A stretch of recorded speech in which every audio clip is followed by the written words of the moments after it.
Picture this. In 1972, archaeologists cracked open a tomb. It had been sealed for over 2,000 years.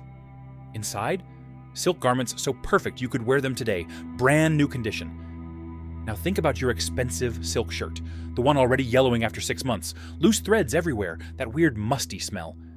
What did ancient Chinese craftsmen know that we forgot? The answer will shock you.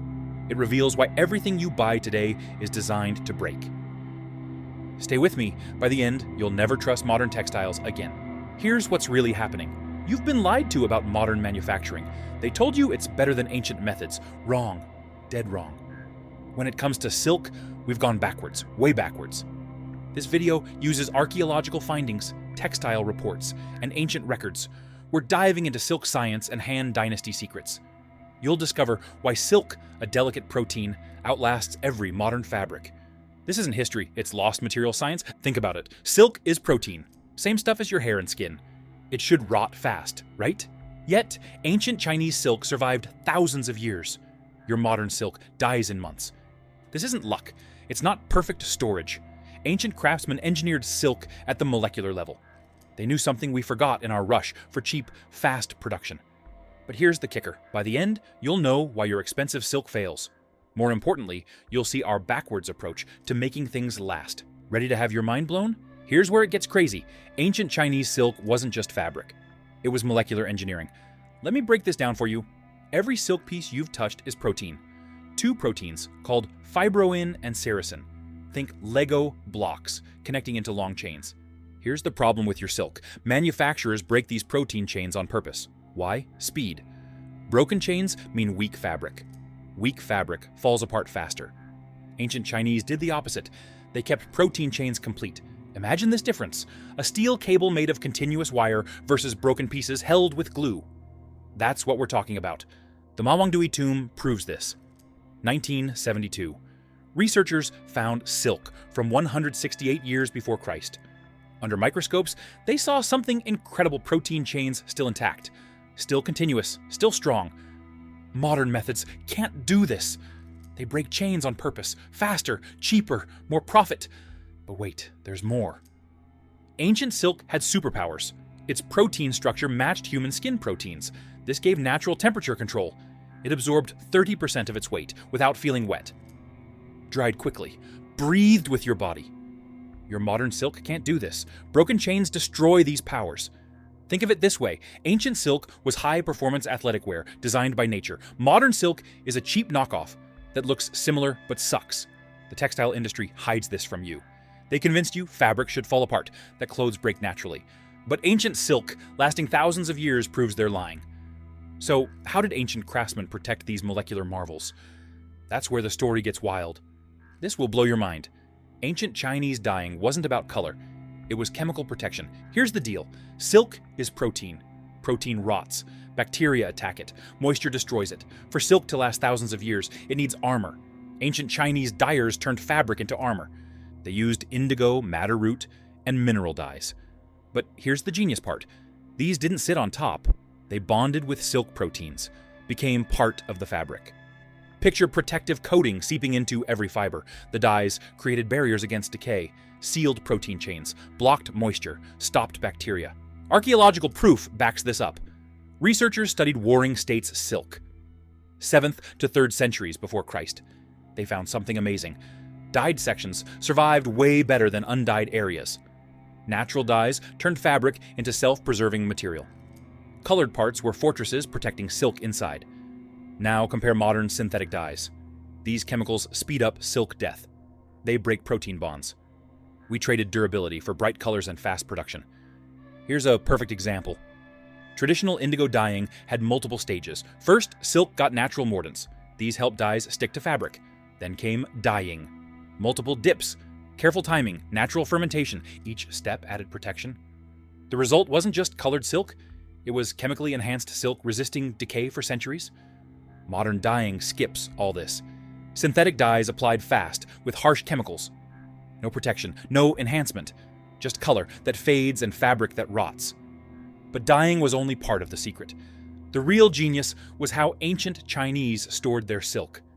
And this is where modern care becomes a disaster. Those care instructions on your silk, They're killing your fabric faster. Let me explain the science. Silk breaks down when moisture and bugs attack weak protein spots. Once bacteria get in, they spread like wildfire.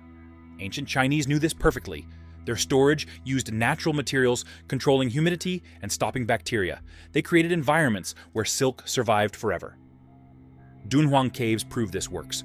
Silk manuscripts from 4th to 11th centuries found perfect. Why? Natural ventilation. Dry conditions. Materials absorbing excess moisture. The caves used stone and wood. These materials breathe. They soak up humidity when high, release it when low, create stable conditions preventing bacteria. Now look how you store silk today. Plastic bags, synthetic closets, sealed containers. You created perfect conditions for protein breakdown. Plastic traps moisture, creates humid spots where bacteria thrive. It's like storing silk in a petri dish designed for mold and decay. Here's the shocking part. Dry cleaning chemicals are worse. Modern dry cleaning uses solvents, stripping natural oils, and breaking protein bonds. Every dry cleaning session speeds up destruction. Ancient Chinese never used harsh chemicals. They cleaned silk with natural substances, preserving protein structure, gentle plant soaps, natural oils nourishing fabric methods, enhancing durability instead of destroying it. Think about this comparison. Ancient silk, stored in caves for over 1,000 years, looks better than modern silk in your closet for 1 year. That's not accident. That's understanding materials versus destroying them. But here's where it gets infuriating. We know how to copy these ancient methods. The industry just won't do it. Now we get to the real conspiracy. The textile industry abandoned better methods on purpose. This wasn't about quality, it was about guaranteed failure. Here's why this matters to you. If your clothes lasted decades, you'd buy less. If silk never broke down, the industry would collapse. So they engineered failure into production. Modern silk production puts speed and cost over everything. Manufacturers use methods weakening fiber structure on purpose. They turned durability from feature into bug. The shift from natural to synthetic happened mid-20th century, not because synthetic was better, because synthetic was faster and more profitable. Perfect example. 1950s. Japanese silk producers tried reviving traditional methods for premium markets. They succeeded. The silk lasted decades longer than regular products. But there was a problem. Production costs were 300% higher. Consumers saw the price difference and chose cheaper, shorter-lasting options. Industry abandoned superior methods because people wouldn't pay for quality. This created a nasty cycle. Cheap silk flooded markets. You got used to fabric falling apart. You stopped expecting durability. Industry stopped providing it. Today, you've been trained to accept fabric failure as normal. You think clothes should wear out quickly. You forgot textiles can last generations. But ancient Chinese silk proves this is manufactured ignorance.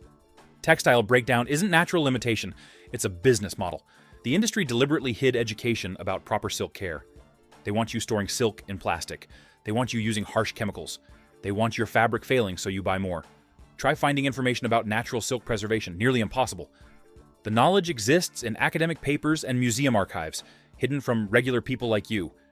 This isn't just about silk, it's about your entire relationship with materials and craftsmanship. You've accepted planned obsolescence as progress traded quality for convenience and durability for profit. So what does this mean for you today? Can you reclaim this lost wisdom? This investigation reveals something deep about human progress. You assume newer is always better, but ancient Chinese silk proves that's wrong. 2,000 years ago, craftsmen understood materials at levels we forgot. They created silk meant to last generations, worked with natural processes instead of against them, valued durability over speed. Today, you've chosen the opposite path, accepted clothing designed to fail, traded craftsmanship for mass production, forgotten that quality is possible. But here's the inspiring part. This knowledge isn't lost forever. It exists in archaeological records, ancient texts, the fabric itself. You can choose to rediscover it.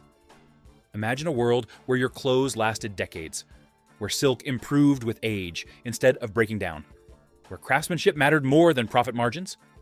That world is possible, but it requires you to reject planned obsolescence lies. Demand better from manufacturers. Value quality over convenience. If this investigation opened your eyes to lost wisdom, smash that like button. It tells YouTube that historical engineering content matters. Subscribe for more deep dives into forgotten technologies, putting modern methods to shame. But more importantly, share this knowledge. Talk about it with friends. Question why things don't last like they used to. Demand better from companies you buy from. What other modern improvements do you suspect are actually downgrades from ancient methods? Drop your thoughts in the comments. I read every single one and often find inspiration for future investigations there. Knowledge like this disappears when we stop talking about it. But together, we can preserve these insights for future generations. Choose quality over quantity, durability over disposability, wisdom over ignorance. Ancient Chinese silk masters left you a blueprint for creating things that last. The question is, will you choose to follow it?